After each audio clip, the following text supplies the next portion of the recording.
वैसे बाहर का जंक फूड खाना अच्छा नहीं। और वो भी रोज रोज। पूरा दिन खुद को कमरे और घर में बंद रखना, टीवी देखना। तो कोई काम वगैरह नहीं है क्या? नहीं। अच्छा, फिर गुजारा कैसे होता है? पीछे से काफी पैसे वाली है। हर महीने पैसे आ जाते हैं, और जो पैसे आते हैं वो बाहर के खाने में और फजूल खर्ची में उड़ा देती है। तो इसकी वजह क्या है? वजह काश मैं जान पाती। यही सब मालूम करने के लिए तो मैं तुम्हारे पास आई हूँ। अच्छा, तो मुझे ये बताओ कि उसके बारे में क्या जानती हो? बहुत कुछ, मतलब बचपन से जानती हूँ उसे। हमारे माँ बाप दोस्त थे और बचपन से ही एक दूसरे के घर आना जाना है। अच्छा, तो कोई पास्ट एक्सपीरियंस, कोई ट्रॉमा? क्योंकि देखो, हर नफ्सियात के पीछे ना कोई कहानी होती है।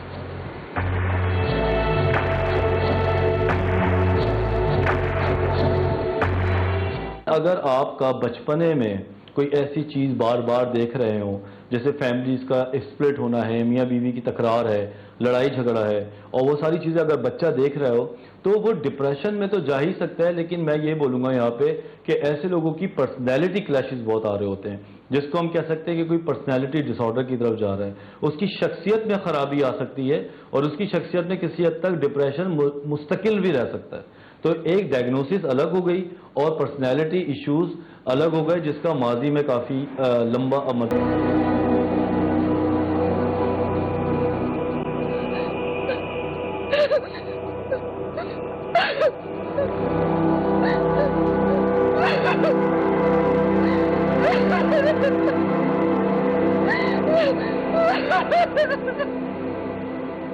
एक चीज होती है डेलिब्रेटेड सेल्फ हार्म, जिसमें क्या करते हैं, या तो आप अपने हाथों में कलाइयों में कट्स मारते हैं, चोटें मारते हैं, आप अपने आप को तकलीफ देके मुतमईन फील करते हैं वक्ती तौर पे। कुछ लोग नाखूनों से खून निकाल लेते हैं, कुछ लोग बैल मारना या चीज़ें मारना, अपने आप को तकलीफ देना, ठीक। और कुछ लोग नशा करते हैं। नशा करना भी डेलिब्रेटेड सेल्फ हार्म में ही आता है, जो कि आप अपने आप को हल्के हल्के जानबूझ के खराब कर रहे हैं। तो ये तमाम चीजें जब नजर आ रही हों तो मेरे ख्याल से डॉक्टर के पास जाना तो बनता है। 6 महीने? तुम्हें पता है तुम क्या कह रही हो? ये वाकई परेशानी की बात है। परेशानी की बात है तभी तो तुम्हें बता रही हूँ। मेरा और उसका बचपन साथ गुजरा है। मैं उसे इस हाल में अकेला नहीं छोड़ सकती। मेरा साथ दो, हमें कुछ करना होगा। ठीक है, तुम उसे सुबह क्लिनिक ले आओ। वो क्लिनिक नहीं आएगी, तुम्हें मेरे साथ चलना होगा उसके घर। नहीं आएगी क्या मतलब? तुम उसे लेकर आओ। मेरे बस की बात नहीं है। तो लोगों को इन्वॉल्व करो, रिश्तेदारों को, दोस्तों को। रिश्तेदार तमाम बाहर रहते हैं और दोस्त उसके हैं नहीं। जब सारे बाहर रहते हैं तो वो यहाँ क्या कर रही? और तुम्हारे अलावा कोई दोस्त नहीं है उसको? नहीं, कोई भी नहीं है। और मैं भी शायद इसलिए हूं कि शायद बचपन से हूं। उसके रिश्तेदार तो सब कहते हैं कि बाहर आ जाओ, मगर मुझे लगता है कि वो अपनी इस दुख भरी और अजियत भरी जिंदगी में बहुत खुश है। बेचारी का बचपन काफी ट्रॉमेटिक लगता है, और इतना कि अब उसे लोगों पर यकीन ही नहीं रहा। स्कूल में भी उसका कोई दोस्त नहीं था। पढ़ाई में तो बहुत अच्छी थी, लेकिन आगे जाकर वो भी छोड़ दी। वो क्यों? अपने भी मकसद और हर वक्त के गुस्से की वजह से उम्र के साथ साथ उसका गुस्सा बढ़ता गया। हर किसी से लड़ाई कर लेती थी। कॉलेज में क्लास की लड़कियों से, फिर एक दिन प्रोफेसर से,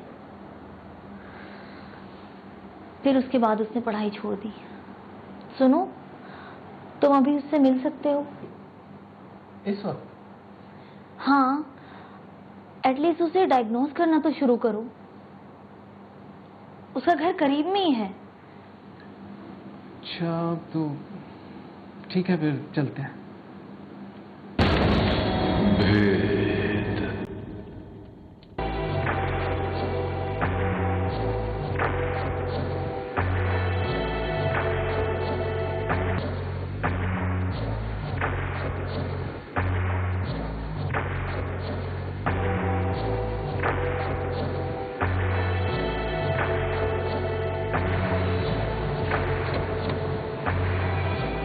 यही घर है? हाँ, यही घर है। मगर यहाँ तो सारा अंधेरा पड़ा है, लगता वो घर पे नहीं है। होती वो घर पर ही है, लेकिन पूरे घर की लाइट्स ऑफ कर देती है। मैं कॉल करती हूँ।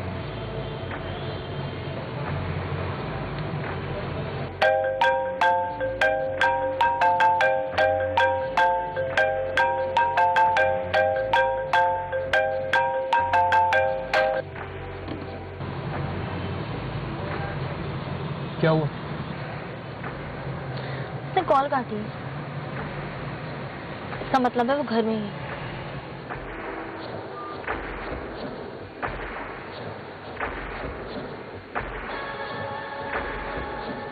मैं फिर करती हूँ।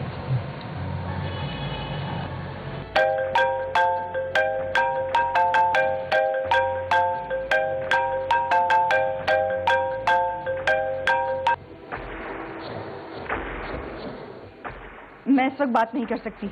मारिया, बात मत करो, लेकिन प्लीज मुझसे मिलो तो सही।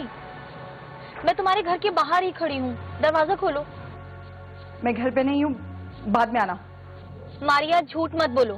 तुम दरवाजा खोल रही हो या मैं दरवाजा तोड़कर अंदर घुसूं?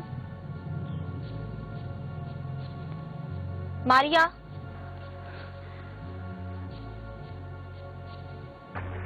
तुम यहीं रुको, मैं तुम्हें थोड़ी देर तक अंदर बुलाती हूँ। क्यों?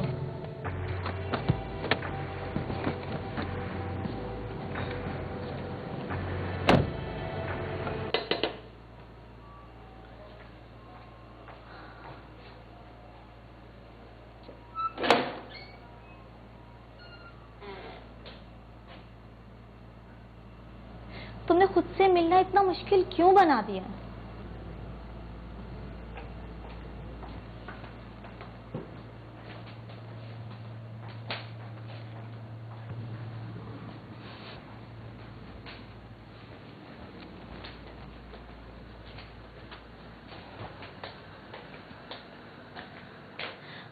मुझे तुम्हारी टेंशन है यार। बचपन की दोस्ती है या जो भी है, मैं तुम्हें इस हाल में नहीं छोड़ सकती। मैं तुमसे बात कर रही हूं, सुन रही हो तुम? उठो। क्या मुसीबत है?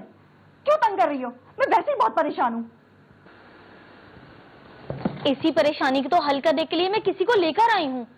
चलो उठो, तुम्हें दिखाना है आज किसी को। देखो, मैं अपने साथ साइकियाट्रिस्ट को लेकर आई हूं, ताकि वो तुम्हें यहां आराम से डायग्नोज करे और तुम ठीक हो जाओ यार। मारिया, तुम उठ रही हो या मैं उसे अंदर बुलाऊं? लगता है तुम ऐसे नहीं मानोगी, मुझे उसे अंदर बुलाना ही पड़ेगा।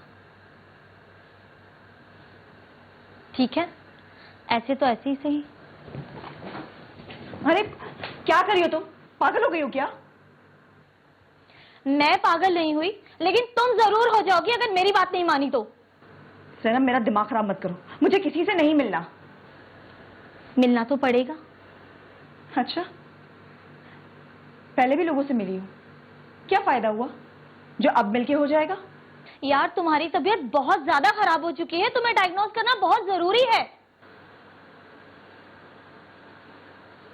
नहीं तो ठीक है, मैं तुम्हें दो ऑप्शन दे रही हूं। या तो उठो, चलकर उससे मिलो, नहीं तो मैं हॉस्पिटल की टीम बुलवाकर तुम्हें पहले की तरह उनके साथ जबरदस्ती भेज दूंगी। मारिया सोच लो, बहुत देर हो चुकी है। आप कभी भी नोट करें कि किसी को नफसियाती मर्ज होता है और उसको बीमारी बढ़ती जाती है तो वो उतना ही ज़्यादा ये बात कहता है कि मुझे कोई मसला नहीं है। अगर उसको कम मर्ज होगा तो उसकी इंसाइट होगी, वो बात करेगा कि हाँ मेरे साथ मसला है। लेकिन जैसे जैसे उसकी मर्ज बढ़ेगा तो उसकी इंसाइट ख़त्म हो जाती है। आखिर में वो बोलेगा कि मुझे तो किसी भी चीज़ की ज़रूरत नहीं है, मुझे कोई इलाज की ज़रूरत नहीं है। यहाँ पे जो उसके करीबी दोस्त हैं, जो बचपन के साथ जी रहे हैं, जो उनसे मोहब्बत करते हैं, जिसको उसकी वाज़ेह तब्दीली नज़र आई हो कि पहले ये क्या था और अब क्या हो गया, तो मेरे ख्याल से ऐसे लोग बहुत ज़्यादा हेल्प कर सकते हैं अगर वो किसी डॉक्टर को अपने साथ शामिल कर लें। क्योंकि जज्बात, मोहब्बत, ये तमाम चीज़ों से आप वक्ती तौर पर तो हेल्प कर सकते हैं, लेकिन जो कि मर्ज है, जो कि बीमारी है, उसको तो डॉक्टर हेल्प करेगा। तो I think it will be the very good combination अगर आप किसी डॉक्टर के साथ मिलें और उसके साथ मिलके आप उसको ट्रीटमेंट में लेकर आ जाएं। लोग मेरी मुखालिफत इसलिए करते थे कि उनको डर था मेरी काबिलियत से, मेरी नॉलेज, मेरा तजुर्बा, सब कुछ उनसे ज्यादा ही तो था। देखे मारिया, ये कंपनी पॉलिसी है और अगर आपने यहाँ काम करना है तो दूसरे लोगों की तरह यहाँ के रूल्स फॉलो करना होंगे। आपकी पॉलिसीज आउटडेटेड हो चुकी हैं और लोगों का सिर्फ वक्त जाया कर रही हैं। मारिया ये बॉस हैं। तुम्हारे होंगे, क्योंकि मैं जॉब छोड़ के जा रही हूं और मैं इनसे बेहतर तरीके से बिजनेस रन कर सकती हूं।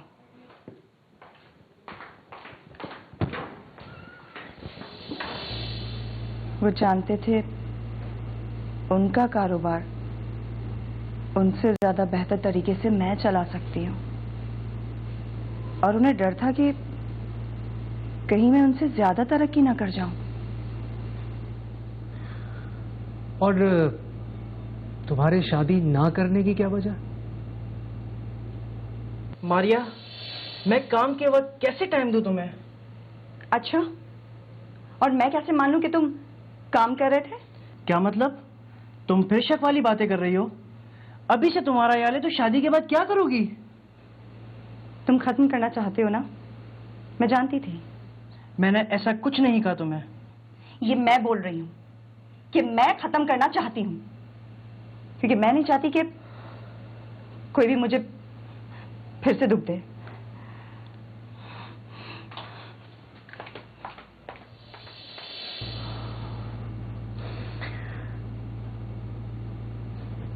मगर भरोसे के बगैर जिंदगी चल नहीं सकती। बेहतर तरीका यही होता है कि इंसान भरोसा करने से पहले अच्छी तरह तसल्ली कर ले, कोई जल्दबाजी ना करे,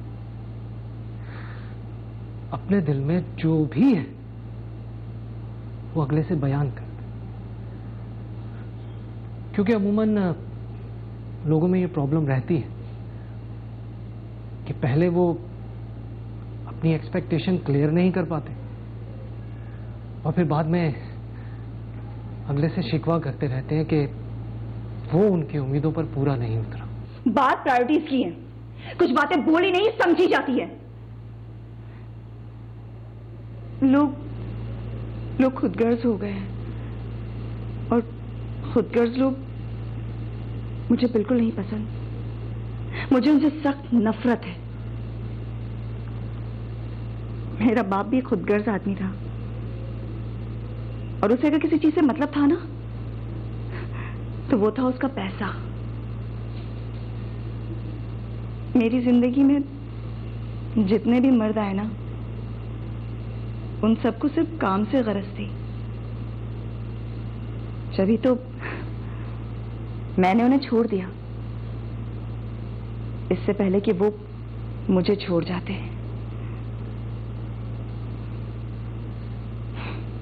क्या हुआ? घड़ी क्यों देख रहे हो? अभी से बोर हो गए हो क्या? Zainab, give me 1 minute, please.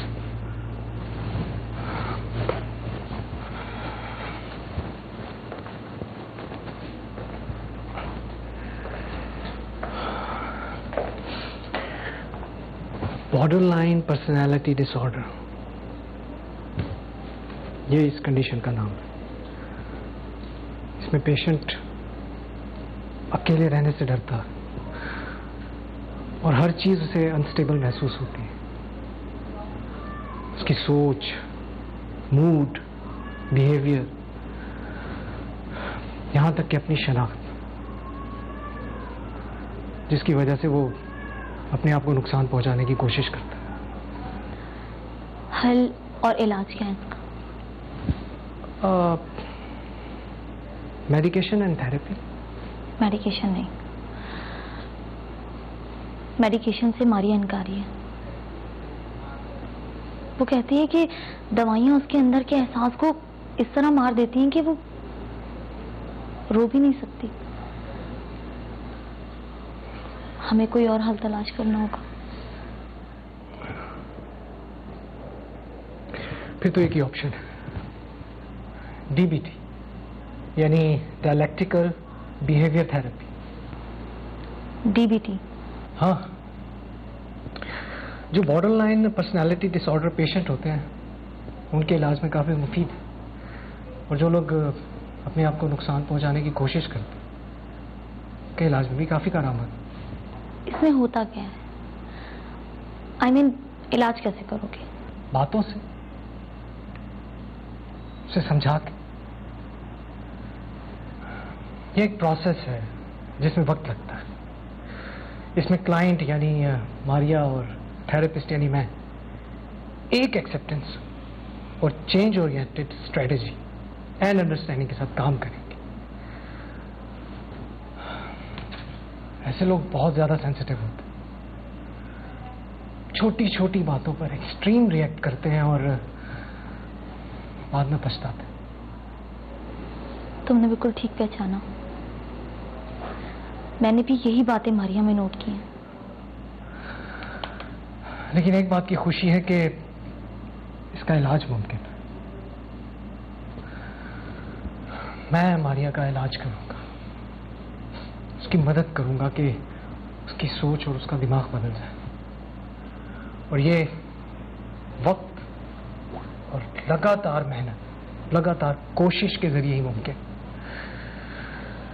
हम एक दूसरे की मदद से ही इसकी सोच के, इसके महसूस करने के और इसके अमल के अंदाज को बदल सकते हैं। समझी? तो बस फौरन शुरू कर दो थेरेपी। तो ठीक है, तुम सुबह 10 बजे क्लिनिक पहुंच जाना। वीक में एक, बल्कि twice in a week session कर लेंगे। Thank you so much. बस तुम अपनी फीस की फिक्र मत करना। पागल हो गए हो क्या? तुमसे फीस की बात कर भी कौन रहा? जो डायलैक्टिकल बिहेवियरल थेरेपी है, ये भी एक थेरेपी का ऐसा पार्ट है जिसमें ख़ास तौर पे बॉर्डर लाइन के जो पेशेंट्स हैं या इस किस्म के जो जज्बाती और नेगेटिविटी की तरफ ज़्यादा जाते हैं, तो हम इस थेरेपी में इनकी चीज़ों को हाईलाइट करते हैं, रिकॉग्नाइज कराते हैं कि तुम्हारे अंदर क्या क्या नेगेटिव चीज़ें आती हैं। जब वो चीज़ें हाईलाइट होती हैं तो फिर हम उनको पॉजिटिविटी की तरफ लेके आने की कोशिश करते हैं। कोई बुरी चीज़ से अच्छी चीज़ निकाल के कोई पॉजिटिव चीज़ की तरफ लाते हैं, जिससे बहुत ज़्यादा टाइम लगता है। लेकिन इसमें ख़ास तौर पर हम नेगेटिव साइड को पॉजिटिव लेकर आते हैं और उनके जज्बाती तनाव जो है उन चीज़ों को रिकॉग्नाइज करके कम करने की प्रैक्टिस करते हैं। दुनिया खुदगर्ज है, ये कोई ढकी छुपी बात नहीं, लेकिन हमने दुनिया से डील किस तरह करना है ये बात हमें सीखनी होगी। हर बंदा हमारी कहानी नहीं जानता और ना ही उसे कोई परवाह होगी। देखो मारिया, हर माशरे में हर तरह के लोग होते हैं। अगर हम सबको एक जैसा समझने लग जाए तो ये बात गलत है। मुझे टॉक्सिक लोग बिल्कुल बर्दाश्त नहीं होते। वो सिर्फ लोगों को नीचा दिखाने की कोशिश करते रहते हैं। मुझे उन लोगों में दोगलापन और हसद नजर आता है। बिल्कुल ठीक आता है और आना भी चाहिए, लेकिन इसका एक तरीका है, और वो ये कि अगर हम जब किसी को जान जाए, पहचान जाए, तो उससे ताल्लुक खत्म कर लें। मगर दुनिया से हार तो नहीं मान सकते ना। जो शख्स नीचा दिखाए या हसद करे तो वो तो किसी की नफ्सियात के लिए भी नुकसानदेह है। क्या मेरी, क्या आपकी, कोई फर्क नहीं पड़ता। पता नहीं, पर मुझे लग रहा है कि आप सही कह रहे हैं। लेकिन मुझे सब लोग एक जैसे ही लगते हैं। क्या ज़ैनब भी सब लोगों जैसी है? मैं ज़ैनब की बात नहीं कर रही हूँ। मुझे पता है, लेकिन मेरे कहने का मकसद सिर्फ इतना है कि तुम्हें समझा सकूं कि तमाम लोग एक जैसे नहीं हैं। देखो मारिया, धोखे का डर धोखे से ज्यादा नुकसानदेह होता। आई थिंक आप सही कह रहे हैं। मुझे इस बात की खुशी है कि हमें एक दूसरे की बातें समझ।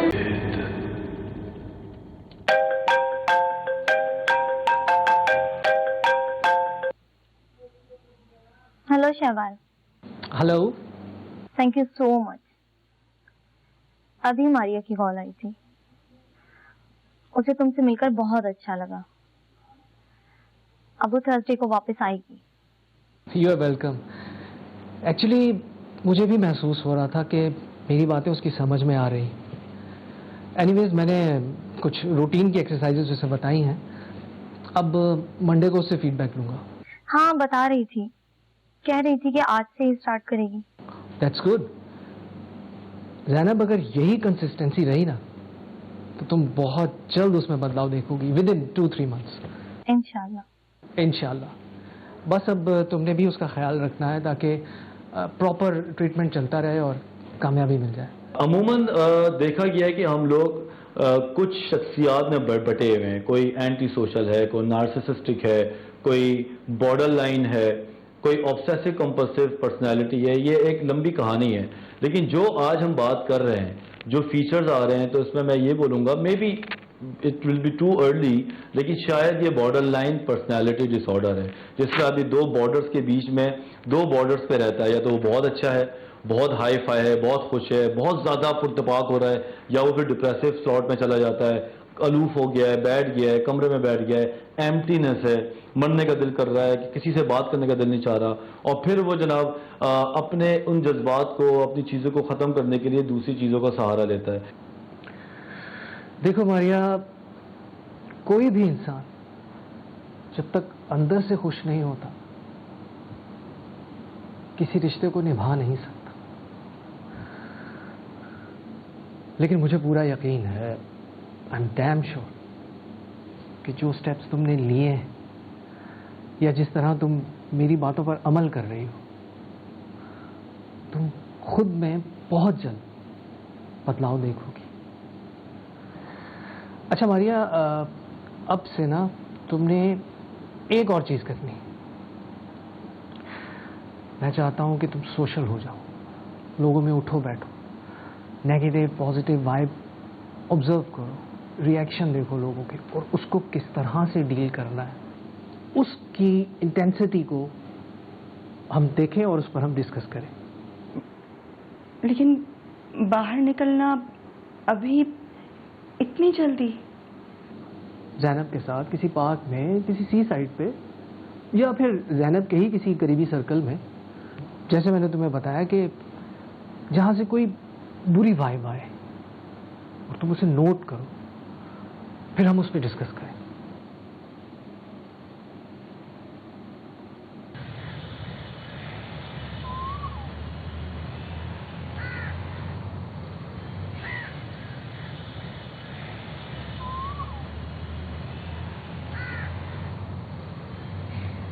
कैसा महसूस कर रही हो? काफी टाइम बाद निकली हो, खुली फिजा में सांस ले रही हो, कैसा लग रहा है? नेचर का एहसास कितना मुख्तलिफ होता है ना जना। मैं यही तो चाहती हूँ तुम इस नेचर को महसूस करो और सुकून हासिल करो। काश मैं भी इन परिंदों की तरह होती। क्यों? तुम्हें अपने इंसान होने पर खुशी नहीं है? नहीं या ज़ैनब, ये परिंदे आज़ाद होते हैं, कैद नहीं होते हैं। तुम्हें पता है अल्लाह ताला ने हर किसी को उसके हिस्से का काम सौंपा है। ये भी घोंसला बनाते हैं, अपने बच्चे पालते हैं, उन्हें उड़ना सिखाते हैं, और हमें तो खुश होना चाहिए कि हम अशरफुल मखलूकात हैं।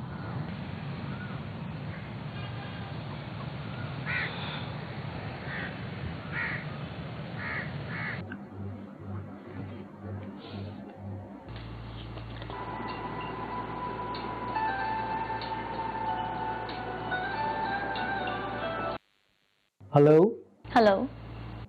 क्या हाल है? बहुत अच्छे। मैं बहुत खुश हूँ। अभी 2 महीने भी पूरे नहीं हुए थे और तुम्हारी मेहनत रंग ले आई। आज मैंने उसे लोगों को देखकर खुश होते हुए देखा। मेरी उम्मीद आज और भी मजबूत हो गई। मुझे समझ नहीं आ रहा मैं किस तरह तुम्हारा शुक्रिया अदा करूं। इसमें शुक्रिया की क्या बात? ये तो मेरा पैशन है। तुम देखना, मैं मारिया को बहुत जल्द उसके ट्रॉमा से निकाल के लाऊंगा। इंशाल्लाह। इंशाल्लाह। ओके, बाद में बात होगी। ठीक है।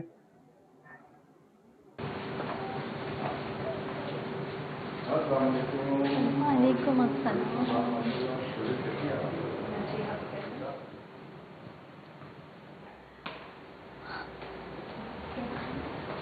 हाय शहबाज। तुम कैसी हो? ठीक हूँ। देख लो अपनी आंखों से, अब तो हंसना मुस्कुराना भी शुरू कर दिया है, और बल्कि आज से मेरे साथ ऑफिस भी ज्वाइन कर लिया। अच्छा, गुड न्यूज। आज मुझे बहुत खुशी हो रही है। आओ मिलवाती हूँ। कैसी हो मारिया? मैं ठीक, आप कैसे हैं? मुझे बहुत खुशी हो रही है तुम्हें इस हाल में देख के। नफ्सियाती अमराज या शख्सियत का उतार चढ़ाव या ख़राबी को हमेशा सीरियस लेना चाहिए, क्योंकि हम लोग जिस्मानी बीमारी को तो बहुत सीरियस लेते हैं और इलाज के लिए भागते हैं, लेकिन जब हमें कोई नफ्सियाती मसला होता है, जैसे कि डिप्रेशन है, एंजाइटी है, बॉर्डर लाइन है या बाइपोलर डिसऑर्डर है, ये तमाम अमराज में हम डॉक्टर के पास नहीं जाते, और फिर जब जाते हैं जब मुसीबत हमारे सर से ऊपर जा चुकी होती है। तो मेरे ख्याल से अगर हमारा मरीज़ जाना नहीं चाह रहा तो वो तो है ही मरीज़, लेकिन फैमिली तो समझती है, दोस्त तो समझते हैं, तो जल्द अज जल्द इनको डॉक्टर के पास लेके जाएं, इनकी हेल्प करें, क्योंकि हम किसी भी एक शख्स को ज़ाया नहीं कर सकते।